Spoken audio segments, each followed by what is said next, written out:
Before leaving the capital, I did two things.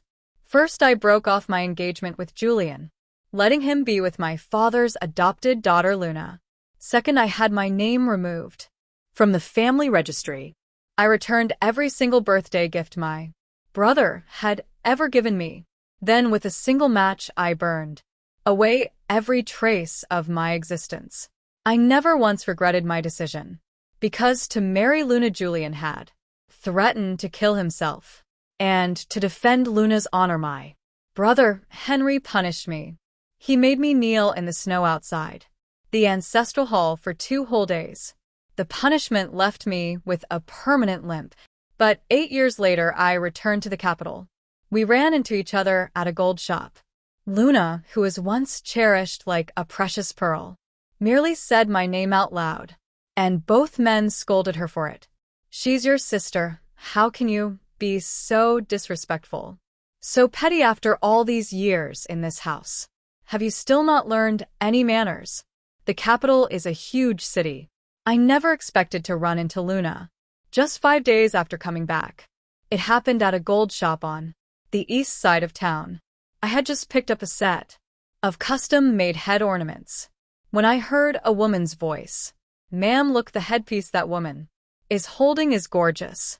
It's so magnificent, Princess Winnie is sure to love it."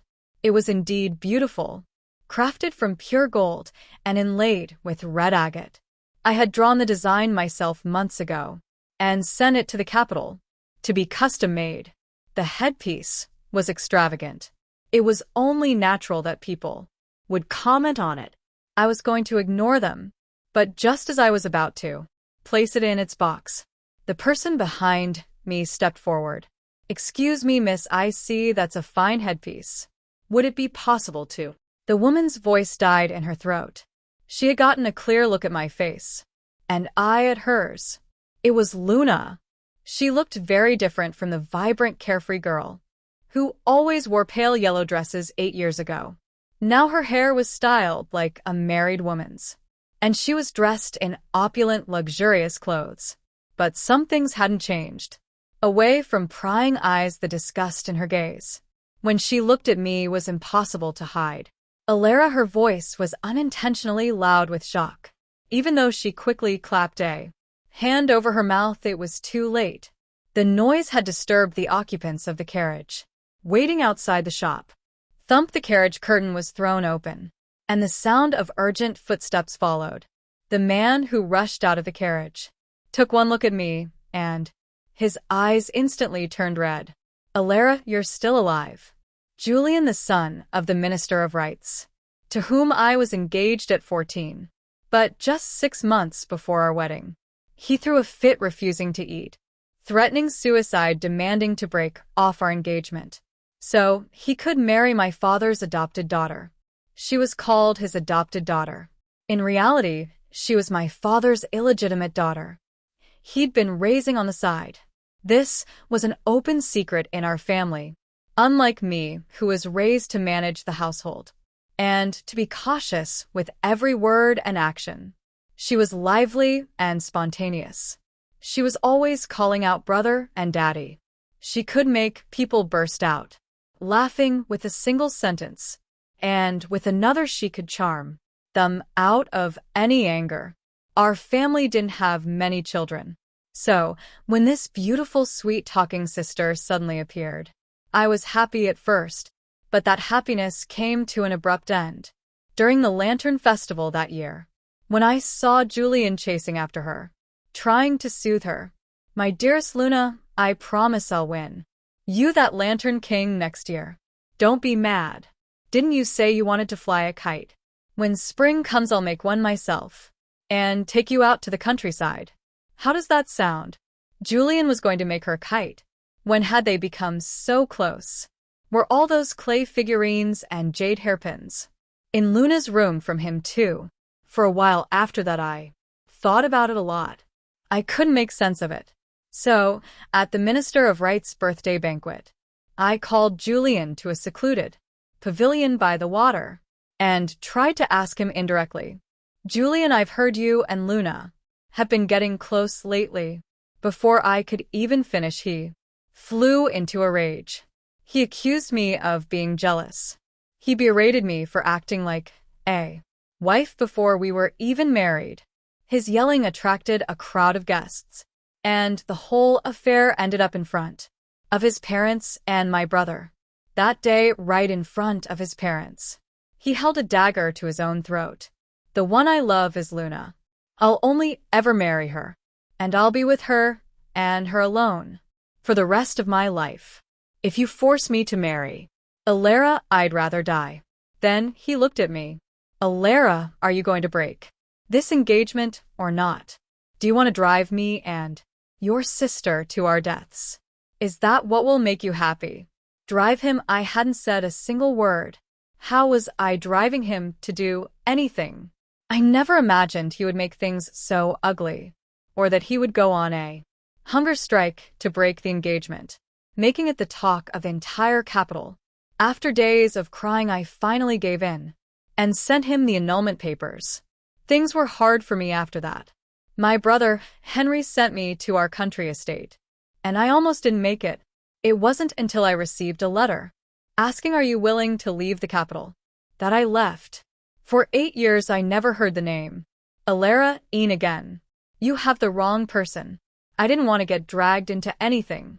I signaled for my maid Holly to take the box, and I started to walk away, but I only took 2 steps before a hand grabbed my wrist. I frowned and turned back. Julian's eyes were red, and he was staring at me intently. His expression was almost obsessive. I don't believe you. I would never mistake you for someone else. You are Alara. Come to think of it, this was the first time I'd ever heard him call me that. Before, it was always Miss Een, or my full name Alara Een.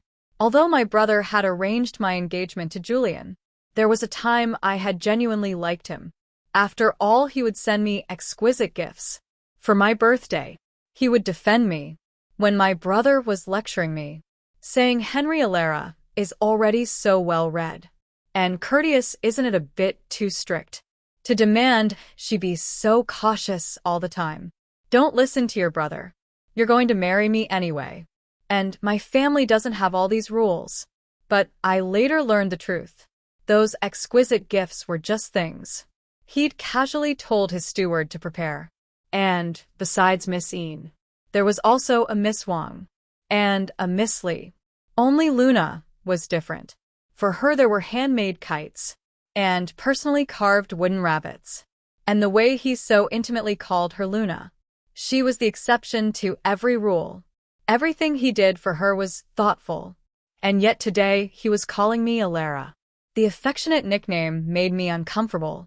I instinctively took a step back, pulling my arm free. My maid Holly, though young, was fiercely protective of me. She stepped in front of me, shielding me like a mother hen, as she guided me away. Ugh, you creep. Miss, let's go quickly. Julian looked like he wanted to follow, but Luna stopped him. Honey, my sister is dead. This woman just looks like her. How could it possibly be? Her voice trembled with a slight urgency. Before she could finish, Julian cut her off coldly.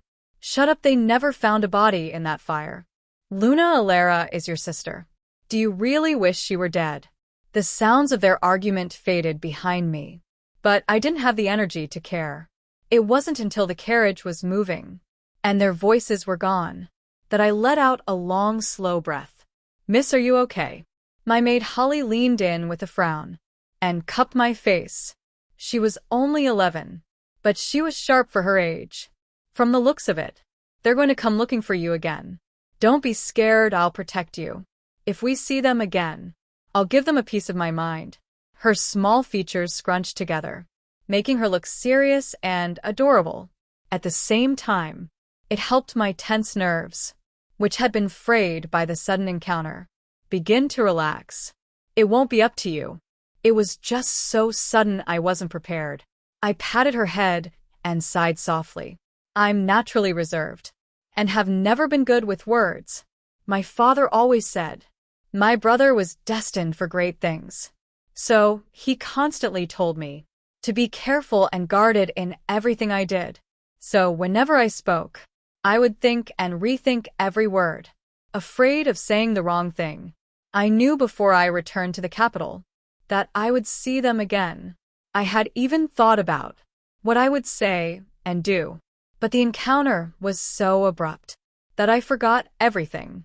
It shouldn't be up to a child like Holly to protect me every time, but she was right about one thing. They would definitely come looking for me. Sure enough, less than an hour after I returned to my residence, there was a knock on the main gate. But it wasn't Julian and Luna. It was Henry. The butler was informing me of his arrival, while I was inventorying the gifts to be sent to Princess Winnie's residence. In a few days, before I could decide whether to see him, he had already stormed in. He froze when he saw my face, his hands clenching at his sides. After a long moment, his expression softened with emotion. As long as you're alive. As long as you're alive. Alara, have you been well all these years? Where did you go? Why was there no word from you? Henry was once my brother. My mother's surname was Xia, and she was my father's second wife. Though we didn't share the same mother, we were close when we were young. I used to affectionately call him brother. In those years when he was punished, I'd stay with him and plead on his behalf. When he prepared for the imperial exams, I'd sew him knee pads and socks. In return, he supervised my studies and found tutors to teach me etiquette. Every year for my birthday, he would give me some small trinket. They weren't valuable, but they were thoughtful. I always believed we were no different from any other full-blooded siblings. That is until my father, on his deathbed, brought Luna home.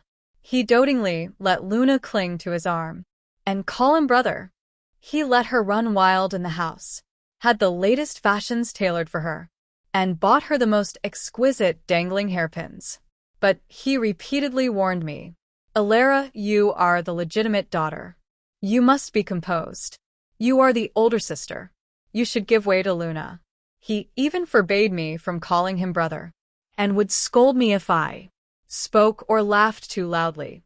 It was then I understood that we were never like other siblings. Later, my father passed away. According to custom, I had to observe a 3-year mourning period before I could marry. I finally made it to my wedding date, only to be faced with Julian's change of heart. The day I came back from the Xia's home, Luna had cried to Henry, "Brother Julian and I are in love.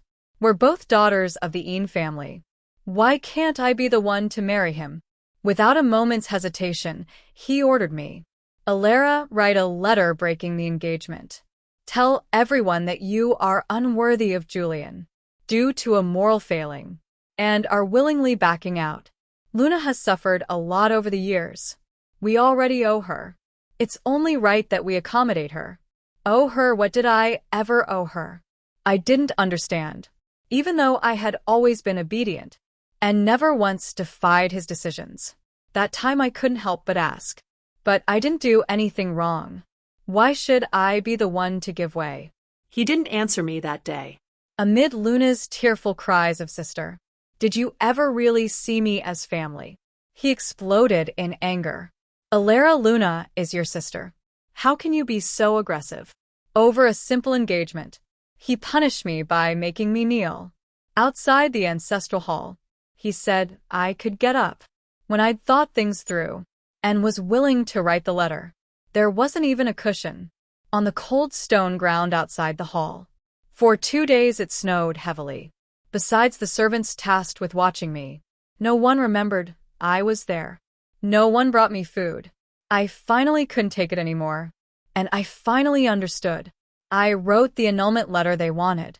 My condition was that my name be removed from the family registry. From that day forward, I would no longer be a member of the Yin family. At the time, though, he was furious. He granted my wish. He struck my name from the registry, right in front of me, and then sent me away to the country estate. The day I left the capital, I returned all the birthday gifts he had ever given me. I took nothing but 2 changes of clothes. Before I disappeared from the estate, I set fire to my living quarters, burning away any trace that I had been there, and never returned to the capital again. Compared to 8 years ago, Henry looked much more worn out now. But 8 years ago, when he kicked me out, his tone was harsh. Think carefully. The moment you step out of this house today, you are no longer one of us. Now the look in his eyes was filled with regret. I didn't understand it, and I didn't want to answer his questions. I thought for a moment, choosing my words carefully. Minister Ian, you are mistaken. My name was removed from the family registry 8 years ago. I am no longer part of the Ian family. My name is now Alara Sia. My tone was flat, But my serious expression made Henry's brow furrow, and his face instantly darkened. He gritted his teeth, as if in disbelief. The removal from the registry was never witnessed by the family elders, nor was it officially recorded. It doesn't count. I never took it seriously. It's been 8 years. Are you still sulking? He paused. Before I could speak, he continued. Since you're back, living outside will only lead to gossip. Pack your things and come home with me. His tone was just as overbearing as it was when he forced me to write the annulment letter. But I was not the same person I was back then. It's real enough for me. Minister Ian, just consider Alara Ian to be dead. Please don't come back here again. Having made myself clear, I didn't want to argue further. I called for a servant to show him out. But this action seemed to infuriate him. Alara, there's a limit to this nonsense. 8 years ago you set fire to the estate and vanished without a trace. Do you have any idea how people have been gossiping about our family all these years? Stop this foolishness and come home with. His impatient voice was cut off by a long sword pressed against his neck. In the next moment, a sharp male voice rang out. Well, look what we have here. A shameless baboon who dares to cause trouble in someone else's house. It was my cousin Jax. Behind him, 2 of his familiar guards were holding a man I had seen just an hour before, Julian. Julian must have heard what was said. He struggled, his expression agitated. Alara, I knew I wasn't mistaken. You're alive, you're not dead. My cousin kicked him sharply in the leg, cutting him off. The esteemed Deputy Minister of Works and a senior finance official trespassing uninvited. What? You think my Alara has no one to back her up? So you can just come here and bully her. Before coming to the capital, Jax had seen portraits of both men, so he recognized them. But they didn't know him. My mother came from a humble background. When she married my father as his second wife, she was just the second daughter of a minor local official. After the wedding, at my father's insistence, my mother had little contact with her family. My aunt had married young and moved far away. After a couple of years of exchanging letters, they lost touch completely.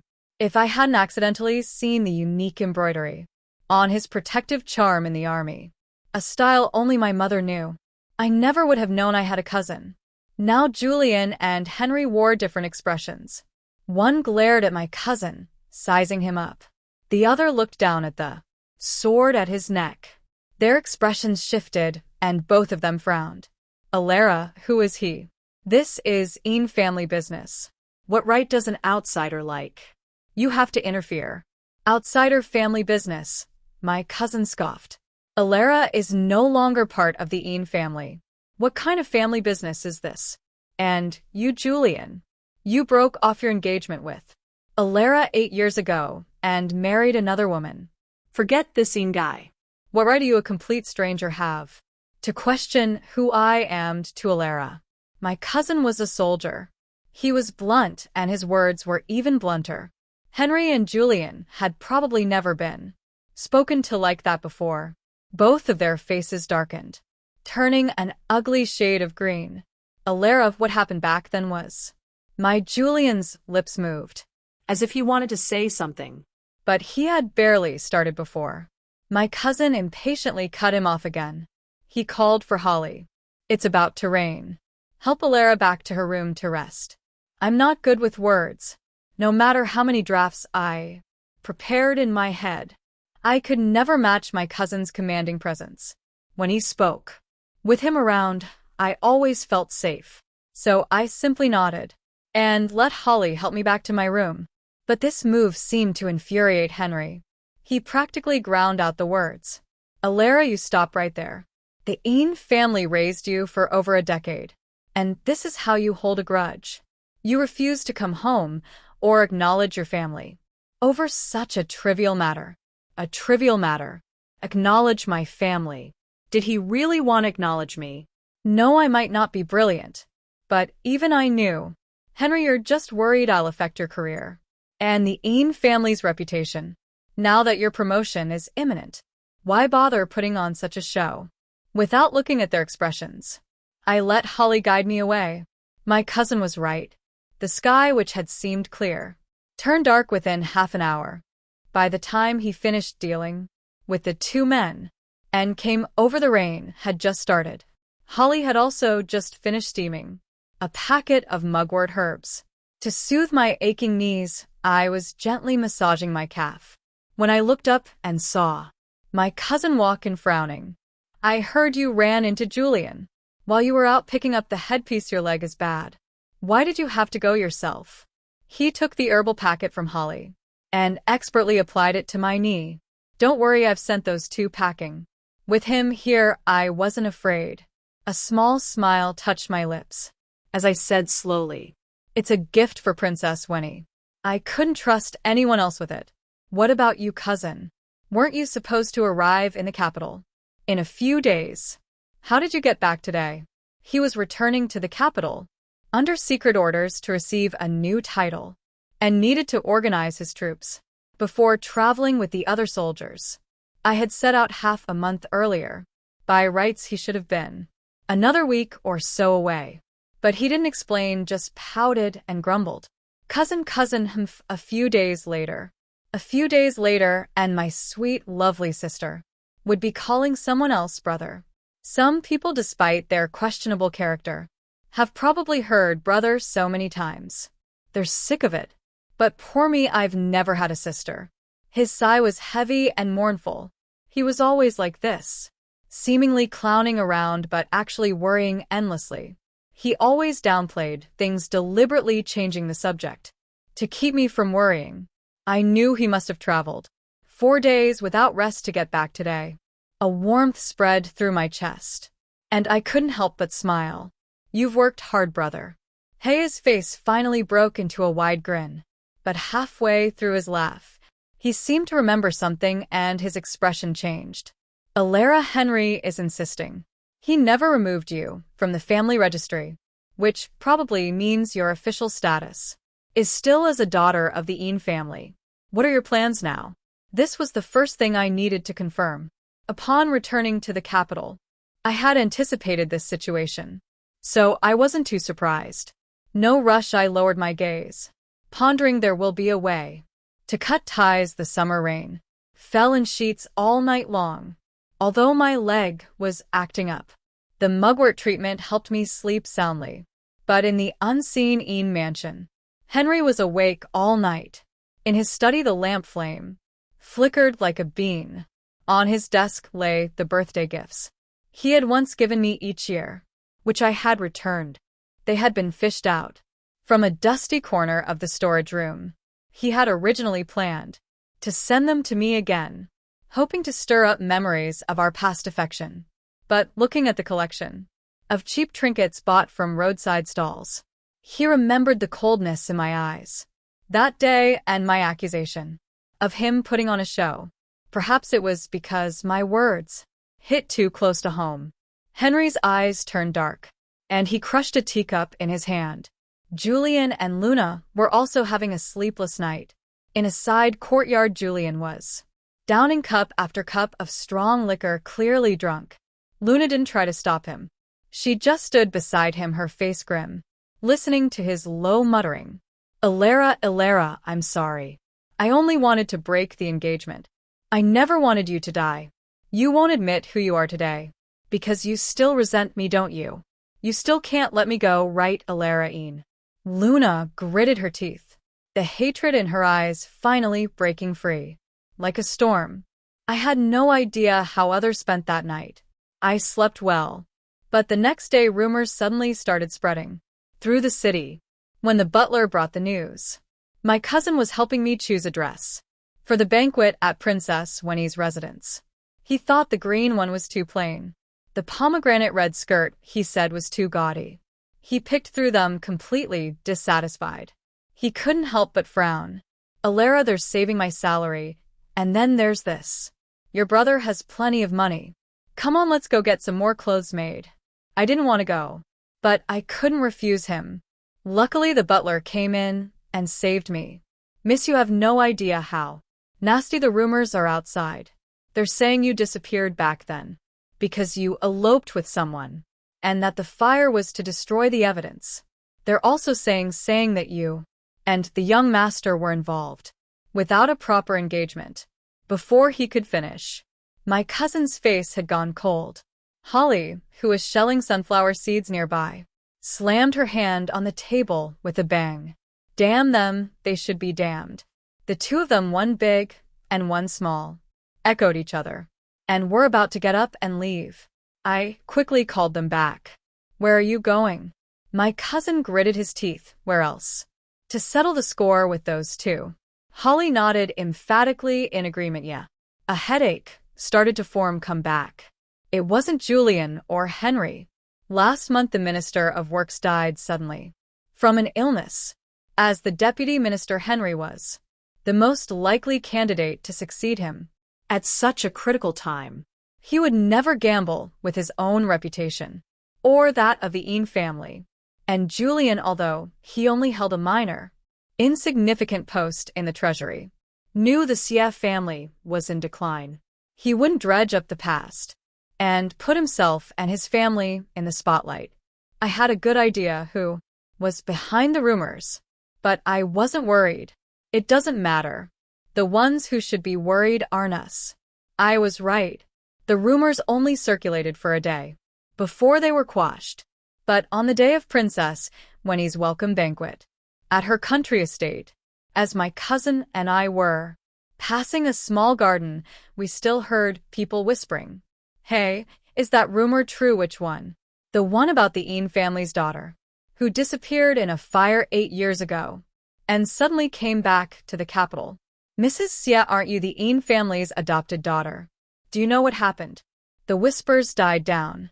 Then Luna's hesitant voice followed. I'm not sure why my sister insisted on breaking the engagement back then. She faked her own death to leave the capital. Now that she's back but won't return home, I suppose she must have her reasons. What a load of horsish. I tugged on my cousin's sleeve, cutting off his curse. Today was Princess Winnie's welcome banquet. This was her private estate. It wasn't a good idea to start a conflict before the banquet even began. Let's take our seats first. We can deal with this later.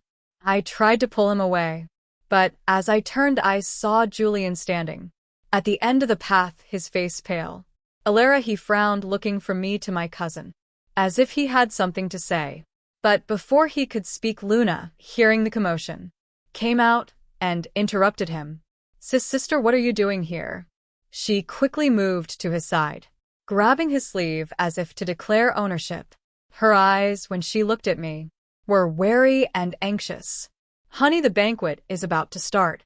Let's go. She tried to pull Julian away, but he remained motionless, his brow tightly furrowed as he stared at me. A storm of emotions churned in his eyes, as if he had 1,000 things to say. It wasn't until Henry's surprised voice cut in. Alara, why are you here? Perhaps he'd been stressed trying to suppress the rumors, because Henry didn't look well today. His gaze swept over everyone. When it landed on Luna, it turned cold for a moment. He walked closer and lowered his voice. Alara, this is not a place you should be. Go home. Now his voice wasn't loud, but the commotion here had already attracted a crowd. Whenever it came to me, my cousin couldn't control his temper. What business is it of yours, whether we're here or not? Being publicly rebuffed, Henry's face grew even darker, but he still directed his anger at me. Do you know what this place is? How dare you bring someone here so brazenly? Aren't you embarrassed enough? Embarrassed? Why should I be embarrassed? My cousin and I have an invitation. From Princess Wenny. The moment I pulled the invitation from my sleeve, the crowd erupted. Cousins, weren't they rumored to have eloped 8 years ago after an illicit affair? How can you believe rumors? Amid the chatter, Julian's eyes suddenly lit up. Luna's fists clenched, a flash of resentful unwillingness in her eyes. Only Henry looked utterly stunned. Cousin? Which cousin is he? Why don't I know about him? That's hilarious. Forget my cousin. Do you even know how many people Are in the Xia family? My cousin sneered. Back then your father hastily arranged to marry my aunt as his second wife, promising to treat her as his primary wife and never take a concubine. He didn't take a concubine, but he had a child outside the marriage. for all those years you forbade My aunt from coming home, cut off her letters to our family. Wasn't it just because you saw my aunt As a gentle, easy to manipulate person who could manage your household and work like a horse for your family? What my cousin said was true. My mother's health had been poor ever since she gave birth to me. Back then my father was just a low-ranking official. The Yin family wasn't as wealthy as it is now, and there weren't many servants. So she had to do many things herself. My father had instructed her. Though my rank is low, Henry is exceptionally talented and destined for greatness. Yenyang, even though Henry is not your biological son, since he calls you mother, you must put extra effort into his upbringing. So my mother treated Henry as her own. In our household, Henry always got the best of everything: food, clothes, everything. To hire a renowned tutor for him. My mother, not yet recovered from childbirth, started embroidering a complex tapestry of guanyin on a lotus for the tutor's wife, ruining her eyesight in the process. Even in her final moments, she was still teaching me. It's not easy for your brother to enter officialdom. You must listen to your father and brother, and don't make them angry. But just a year after she died, my father brought Luna home.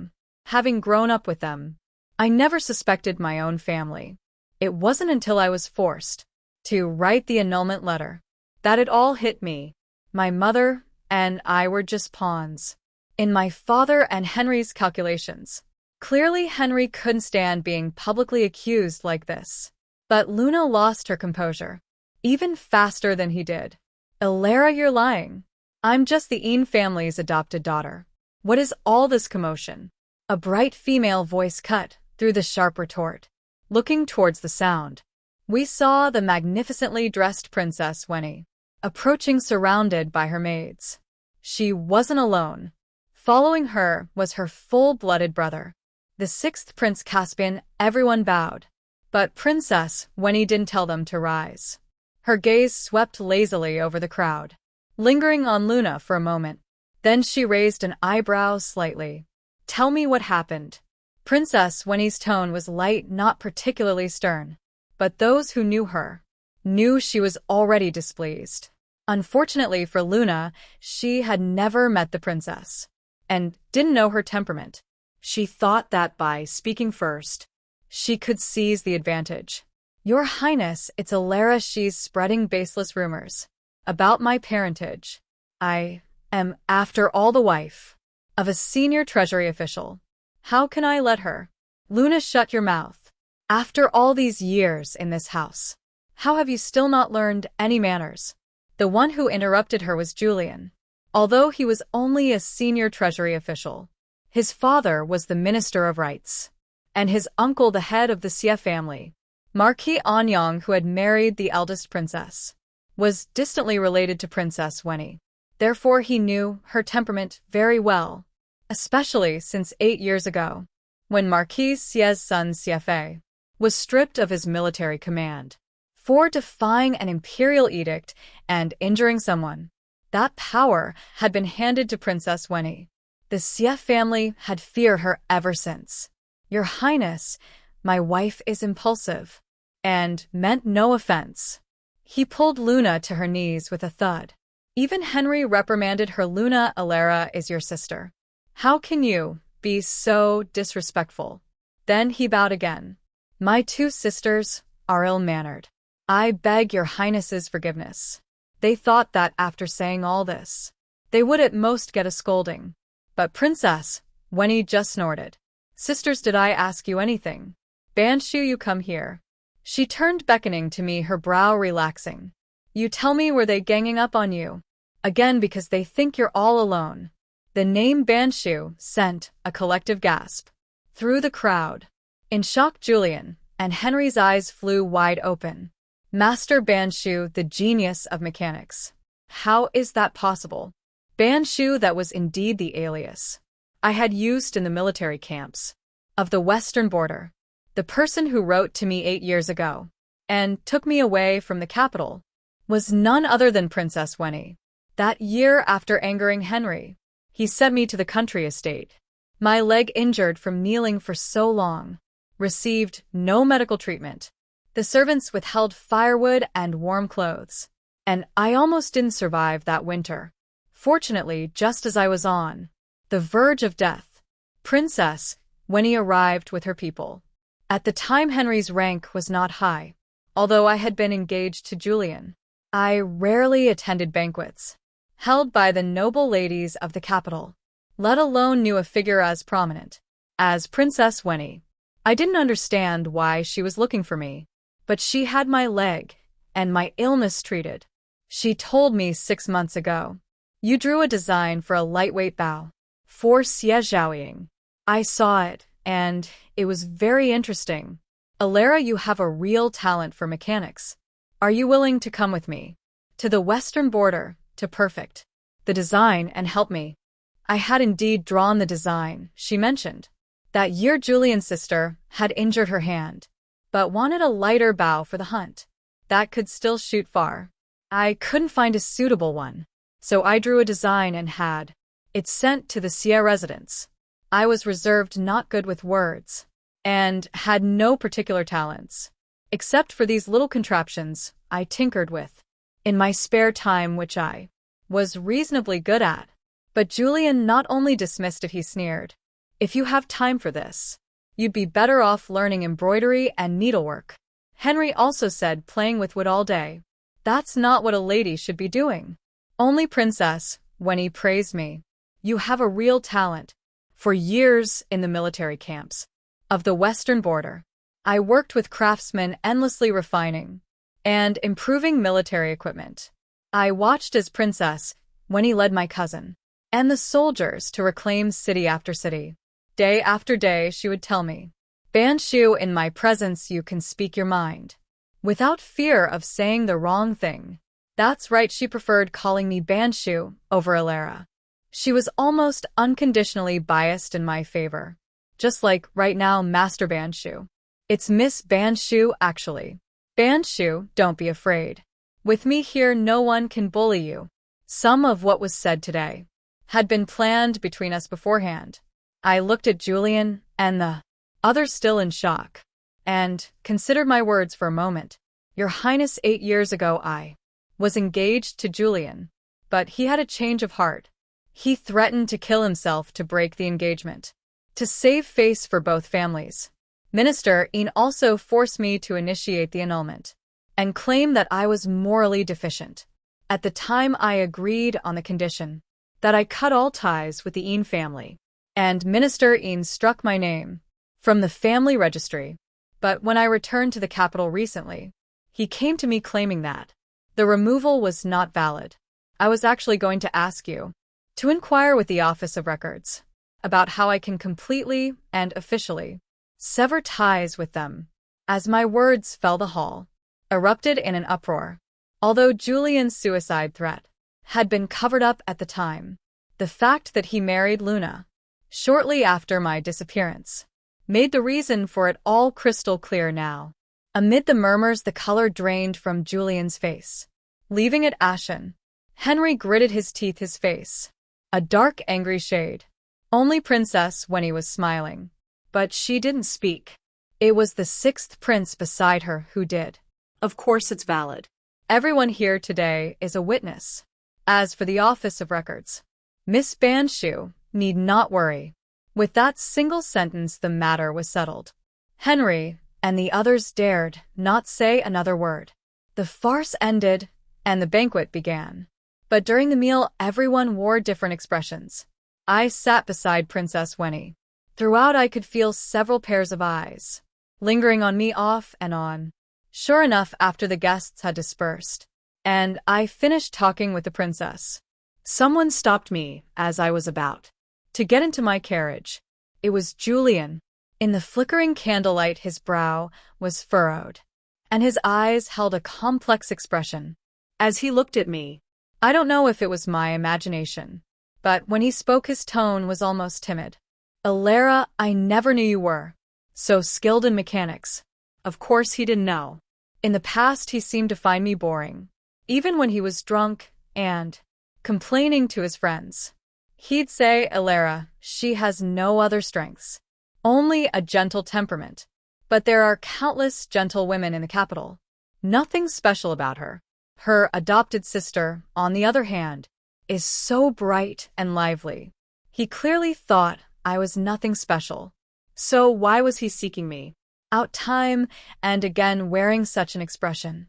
I didn't understand, and I had no intention of understanding. I tried to walk around him, to get into the carriage, but he blocked me again, his voice trembling slightly. Alara, you still resent me, don't you? The other day you refused to admit who you were. Was it because you're still angry about me breaking the engagement? It was a tricky question. If I said I resented him, it would mean I was still hung up on the past, that I couldn't let him go. But if I said I didn't, that would be a lie. So I thought for a moment, and chose my words carefully. What if I blame you for what happened back? Then what if I don't? What's the point of you asking me this question? 8 years later.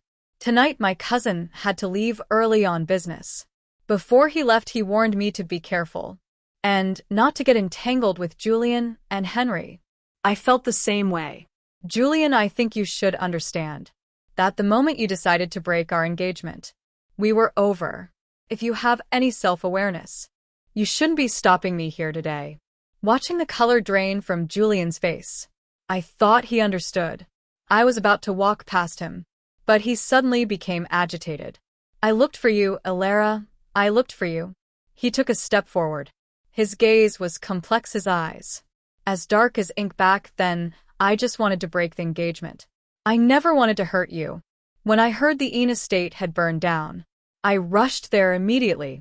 But I couldn't find anything, Alara. I regret it. I've regretted it for a long time. Can you forgive me? If you can forgive me, I'll do anything, even divorce Luna. I felt sick. Although he had stopped me several times, I had a vague idea of his motives.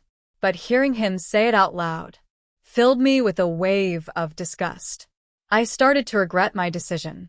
I shouldn't have refused Princess Wenny's offer to have someone escort me home. Otherwise, I wouldn't be standing here now, too shocked to even think of a single sharp retort. All I could manage to mutter was, "You're sick. You're insane, Alara." I miss Alara.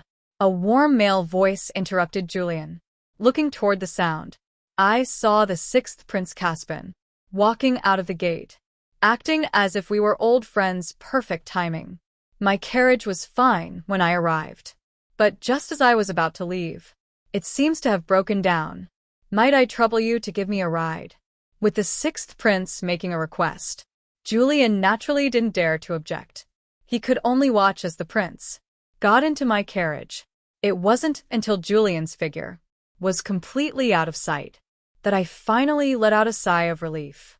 I whispered, "Thank you, Your Highness, for helping me out today." Hearing this, the 6th Prince sat up straight, the tips of his ears gradually turning a faint red. "I didn't mean to eavesdrop. Please forgive me, miss." So he had been standing at the door for a while and had heard everything. "It's all right," I shook my head. The carriage was reasonably spacious, but the enclosed space felt confining. Suddenly sharing it with someone made me, a person not skilled in conversation, feel a bit awkward. After saying that, I lowered my eyes. The 6th Prince didn't seem to be a social butterfly either. I was silent and he was silent. The atmosphere remained quiet. It wasn't until the wheels had been rumbling for a good quarter of an hour that I heard him clear his throat softly. Julian said he regretted it. Will you forgive him, miss? The question was so sudden. I was a bit surprised and couldn't help but look up at him. The red on his ears had deepened, but his brow was slightly furrowed, and his gaze was incredibly serious. He didn't seem to be asking casually forgive him. Princess, when he had asked me the same question before I returned to the capital, she had said, Elara, to men the one they can't have is always the best. Once they have her, a priceless cloud in the sky instantly becomes mud on the ground. When you return to the capital, your status will be completely different. For whatever reason, Julian will definitely try to get back with you. When that happens, will your heart soften? Will you go back to him? Have you thought about what you will do? When I first heard this, I thought it was absurd after all. Julian was the one who threatened to kill himself, to break the engagement. He was the one who thought I had no redeeming qualities. I had seen how much he loved Luna. How could he possibly regret it? But her words had come true. Go back. Absolutely not after all. Why would I ever go back to pick up something I've already thrown into a swamp? As I spoke, the carriage came to a stop. Without realizing it, we had arrived at my front door. I instructed the driver to take the sixth prince back to the palace, thanked him again, and got out of the carriage. However, just as I was about to enter my residence, I heard him call out again, Miss Elara. I turned at the sound. The carriage curtain was lifted slightly from the inside, revealing the sixth prince's face, as serene as the moon on water. His furrowed brow had smoothed out. A slight smile played on his lips. The winds are changing in the capital. Take care of yourself. The winds in the capital were indeed changing. My cousin, for his heroic military achievements, was posthumously titled General of the Distant Frontier by the Emperor. The military authority that Princess Wenny had taken from the Marquis of Anyang 8 years ago was now in my cousin's hands, and I, for my work in redesigning military equipment and helping Princess Wenny reclaim lost cities, was rewarded by His Majesty with a special favor. I used that favor to obtain a formal letter of severance, completely cutting ties with the Yin family and establishing my own household. With these two events, a constant stream of visitors came to offer their congratulations. Julian and Henry also came a few times, but my cousin always turned them away, and I never saw them once. But soon they stopped coming, because several major events shook the court. A woman beat the grievance drum, accusing the Salt Commissioner of embezzlement and murder. The case shocked the emperor. He ordered a full investigation, which revealed that the mastermind behind it all was the third prince. Furthermore, the investigation uncovered a string of other cases, including a corruption case involving the governor responsible for the Suzhou riverbank collapse 5 years ago, and a case of cheating and favoritism in last year's imperial examinations. Over a dozen officials were implicated. Among them were Henry, the Deputy Minister of Works, and Julian, the senior treasury official. Due to the severity of the cases, the emperor fell gravely ill. In a fit of anger, from his sickbed following the advice of his ministers, he finally appointed a crown prince and handed over the entire investigation of the third prince's case to him. But to everyone's surprise, the chosen heir was not the sixth prince, whose reputation had been growing thanks to his sister's military victories. It was Princess Wenny herself. Appointing a princess as the heir apparent was unprecedented. The imperial edict caused an uproar in the court, but Princess Wenny acted with lightning speed, uncovering the full details of the third prince's case within half a month and suppressing all opposition. Court politics didn't have much to do with me, but my cousin was very busy, working day and night to assist Princess Wenny with the investigation. The day the third prince was demoted to a commoner, and placed under house arrest for life. And all the implicated officials were imprisoned. My cousin warned me with a grave expression. Alara, the capital, is not safe. You be good, and don't go anywhere, understand? Of course I knew. But even if I didn't go out, trouble could still find me. Because that very night, the third prince colluded with the palace guards and staged a rebellion. And the first thing the rebels did, upon entering the city, was to have Luna lead a small squad of men to storm my residence. The third prince's rebellion was sudden and unexpected. No one anticipated that Luna would be so bold as to lead men to attack my home directly. The men she brought with her didn't look like well-trained palace guards. They looked more like ruthless bandits. They stormed into the residence and began killing without hesitation. The servants were either dead or injured. It wasn't until they captured me that she ordered stop. She had come for me. After having me tied up, she didn't rush to kill me. She just pushed me to the ground, looking down at me with a, "Does Julian's regret have to do with me? Why should I be happy or proud? He was the one who was unfaithful. Why are you questioning me instead of confronting him?" I looked straight into her eyes, my voice calm, perhaps not seeing the fear she wanted. On my face, Luna's expression went blank for a moment, but then she sneered. "Don't think I don't know what you're up to. You just hate that I stole Julian and your brother from you." So you teamed up with that witch Wenny to show off at the banquet. To let them see how transformed and special you are, all to win back their hearts and affection, right?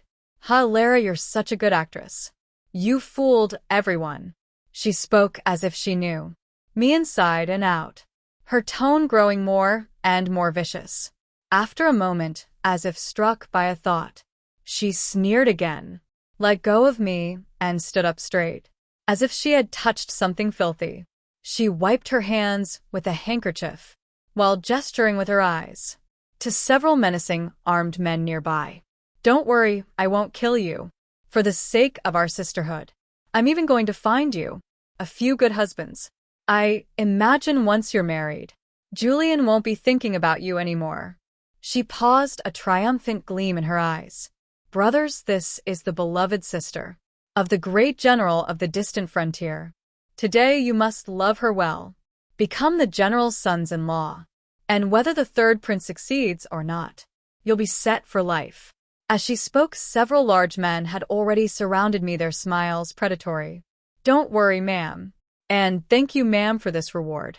As the burly men closed in on me, even if I was naive about such matters, I understood exactly what Luna had in mind. Over the years, though I was far away, on the western border, I had heard rumors about the Xie family. I heard that 3 months after I disappeared, Julian had married Luna as he wished. But after years of marriage, because Luna had not borne any children, the Xie family arranged for Julian to take concubines. But without exception, those women either disappeared without a trace before entering the household, or were caught in compromising situations after a night with him, and sent away by Luna, under the pretext of uncertainty of the child's bloodline. Seeing how familiar she was with these men now, it was likely this wasn't their first time working together. Yes, I was afraid, but I remained relatively calm. In the army for years, I had faced open and hidden dangers. Though I never went to the front lines, I had learned a few tricks for self-defense. For example, the wooden bracelet I always wore on my wrist concealed a short blade. While Luna was talking, I hadn't been idle. I had been secretly cutting the ropes that bound me. As one of the men reached for me, and the others let down their guard, I sprang up from the ground, slashed his hand, and bolted. They hadn't expected me to break free, and were caught off guard. It was Luna's furious shout. "What are you standing there for? Go after her." That snapped them back to reality. Cursing, they gave chase. Using my familiarity with the house, I darted around. But my knee was injured, and my leg was bad. I couldn't run far. Just as they were about to catch me, my mind raced. My heart was in my throat. as I wondered whether to surrender or fight to the death. If caught, I ran smack into someone's chest at a corner. Alara. The man's voice was a mix of worry and surprise. It was Julian. Behind him stood Henry, dressed in practical clothes and holding a long sword. One look at Luna chasing me out of the courtyard, and they both understood what had happened. Luna. Julian gritted out her name one word at a time. Henry's face instantly darkened. Luna, no matter what, Alara is still your sister. Their words made Luna freeze. She stared wide-eyed, looking from me to the two men standing in front of me. Sister, when did she ever treat me like a sister? And when did you ever treat me like a sister? Henry, don't know why you helped me back then. It was only because Julian liked me, and you wanted to use me to get close to the Xie family and the third prince. Just like now you're protecting her because she's close to Princess Wenny. You want to keep her alive so you can be the rat that jumped ship at any moment. As if his secret was exposed, Henry's expression froze. Shut up, but Luna, far from shutting up, screamed. Her face contorted in a mask that was half crying, half laughing. Henry, the ship is sinking and you want to get off. It's not that easy. And you, Julian, before we were married, you swore you'd be with me and me alone for a lifetime. But just a year into our marriage, you wanted to take a concubine. You said it was because I couldn't have children, that you had no choice. But search your heart, which one of those women you wanted to take was a pale imitation of Alara. In all our years of marriage, how many times have you even touched me? Her accusation was cut short. Time seemed to freeze. Luna's eyes widened in disbelief as she slowly looked down at the arrow protruding from her chest. After a long moment, she finally looked up. My husband. She couldn't finish because another arrow struck her. Before she fell, Luna stared intently at Julian. Her gaze was a mixture of love and hate, right up to her last breath. Silence. The air itself seemed to have frozen. It was a long time before Henry finally found his voice. Julian, you killed Luna. But Julian didn't even look at the furious Henry. He turned to me, his eyes earnest. Alara, don't be afraid. Luna is dead. No one will dare. His voice also stopped abruptly. He couldn't finish his sentence because the short blade in my hand was now buried in his chest. Afraid of her, why? Amid the shocked cries of his followers, I looked straight into his eyes. The one who deserves to die the most. Isn't it you? During my years at the border, I had killed before during chaotic moments, when spies from the wrong nation attacked the camp. But a dagger is short and can inflict a fatal wound. In just an instant, Julian reacted. He pushed me away in disbelief, clutching the bleeding wound, and staggered back, supported by his men. Alara, why do you hate me that much? Hate, of course. Don't you know that? All of this started because of you. Back then, if you didn't want to marry me, you could have just told me beforehand. It's not like I had to marry you, but you chose to do it in such an extreme way, leaving me with no dignity at all.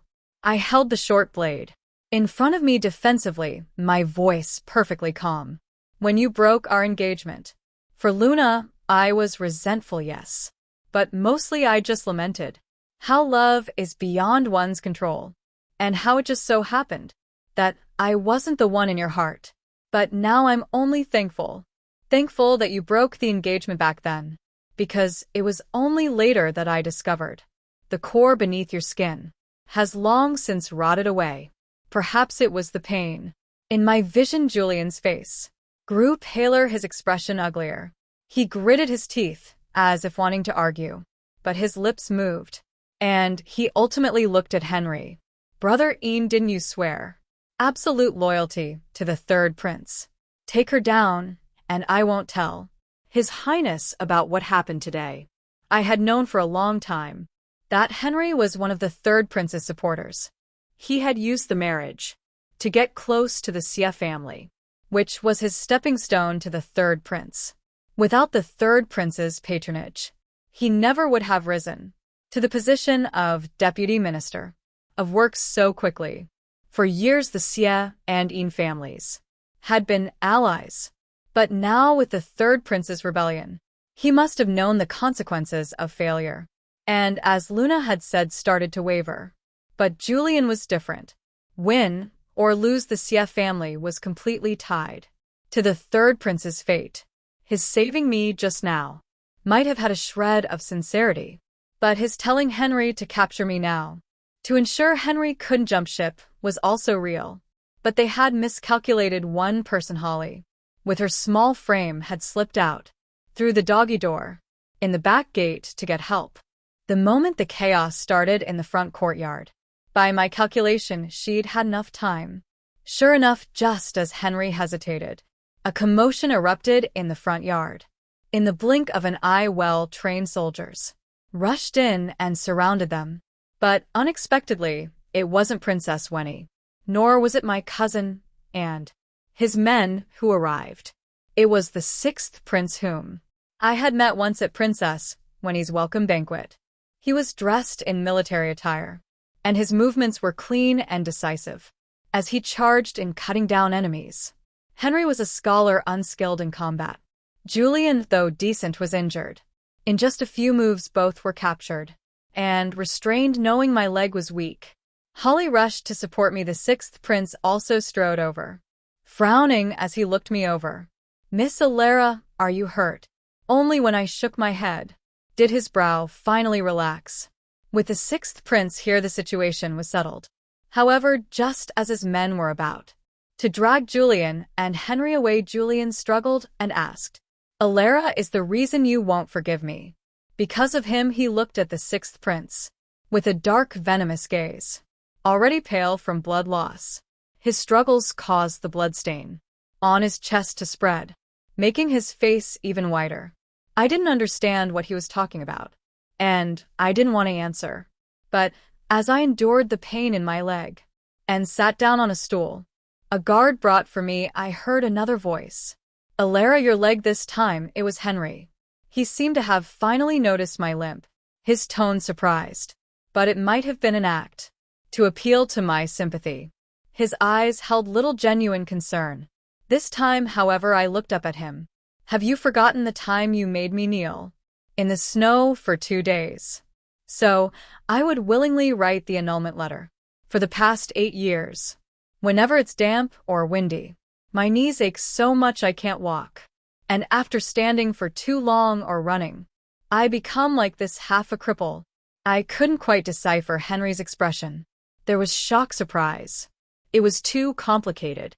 I didn't want to delve into it. But Luna was right about one thing. I did come back to fight for something. My gaze swept over both men, and I paused. Only I wasn't fighting her. For a man, I came back to fight. For a position in the court. I've had my eye on the position of Deputy Minister of Works for a long time. In the army, Princess Wenny once told me, "Ban Shu, I want to be the crown princess. History has never seen it, and I want to be the one to set that precedent. If you want it, you can be another precedent. Become a court official."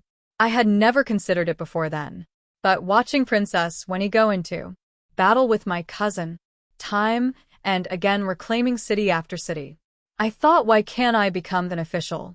I knew that for Princess Wenny to ascend the throne, she would have to purge the Third Prince's faction, and for me to enter the court and establish myself in the capital without any weaknesses to be exploited, I first had to completely sever ties with the Yin family. Among other things, Henry had to be removed from his position as Deputy Minister of Works. Clearly, Henry hadn't expected my words. He stared wide-eyed in shock, his face a kaleidoscope of red and green. He probably had something to say, but he couldn't. A guard had stuffed a rag in his mouth and was dragging him and Julian away. "Miss, my tutor just taught me a new phrase. Killing the spirit is crueler than killing the body. You were just like that a moment ago." "So amazing!" Holly exclaimed excitedly, before the two men were even out of earshot. Not far away, both men faltered in their steps. let out a few muffled groans, and were dragged away again. My dear Holly, perhaps your words are the ones that kill the spirit. Holly, ever innocent, didn't reply. It was the sixth prince who, in my peripheral vision, took a few steps closer. Though I didn't know why Holly had sought him out for help. He had saved me, and I needed to thank him. I gathered my thoughts, looked up at the sixth prince's slightly furrowed brow, and stood up to bow. But before I could speak, he interrupted. Julian was right, I do have feelings for you. Miss Elara, you probably don't remember, but I saw you 8 years ago, at the Lantern Festival at the Moonview Tower. You solved all the riddles and won the Lantern King. I asked you for it, and I never thought you would actually give it to me. I didn't quite catch the rest of his words. Looking at the sixth prince, his expression earnest, his fists clenched at his sides, as if he'd rehearsed this 1,000 times. It felt like a clap of thunder had suddenly exploded in my ears. The Lantern King, I vaguely remembered.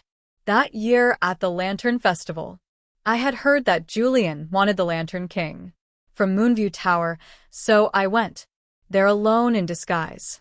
I sat in a private room, solved all the riddles, and won the Lantern King. I had planned to send it to the Sia residence to surprise Julian, but then I saw him on the street, fawning over Luna. I've forgotten what I felt at that moment. I vaguely recall the biting wind, and someone coming up to speak to me. Miss, I heard this year's Lantern King was made by the great Master Jean of Renan. I have admired him for a long time, and would be willing to pay 1,000 gold pieces for it. Would you be willing to part with it? How did I reply? Oh, I think I said no need. You can have it. Then I walked back to the Ain mansion in a daze. With everything that happened during that time, I was exhausted physically and mentally. I never once thought about the Lantern King. I had casually given away. So it was the sixth prince who had asked for it, a coincidence. It didn't seem like it. My mind was a mess, and I hadn't had time to sort it out. The sixth prince's voice sounded in my ear again. You don't need to feel burdened, nor do you need to give me an answer now. I saw your designs back then, and I've watched how you've navigated the past 8 years. I believe that a good marriage should only be the icing on the cake. He seemed very nervous. He rushed through his words, finally taking a breath. His brow relaxed and his voice softened. Miss, I know you are a soaring eagle. 8 years ago, I didn't try to influence your decision or clip your wings. I asked my sister to take you away. I'm not asking for your answer now either. I just felt that you should know how I feel, that's all. What did he mean? Was he the one who wrote me the letter 8 years ago? I couldn't figure it out. Looking at the man before me, his eyes gentle, his expression sincere, I found myself muttering I wanted to ask if he was the one who wrote to me. I wanted to ask why he saw me as a soaring eagle back then. But before I could ask, my cousin burst in like a gust of wind. Outside, the rebellion must have been suppressed. There was a look of joy on my cousin's face. Your Highness, the Emperor has issued the Edict of Abdication. Princess, when he wants you back at the palace immediately. Then he looked at me. Elara, Princess, when he asked me to give you a message. She wants me to ask you, are you ready? Am I ready? That's what Princess when he had asked me. At the welcome banquet, she had said, Banshu, everyone in the capital laughs at me, calling me the mad dog of the court. Well, this mad dog is about to sit on the throne. Are you ready to start a new era with me? Remembering Princess Wenny's words, watching the sixth prince's hastily departing figure, my heart began to race. Oh well, there's always tomorrow. A new vast world for my cousin, for the new empress, and for me, was just beginning to unfold. There was no rush. Yes, I'm ready. The end.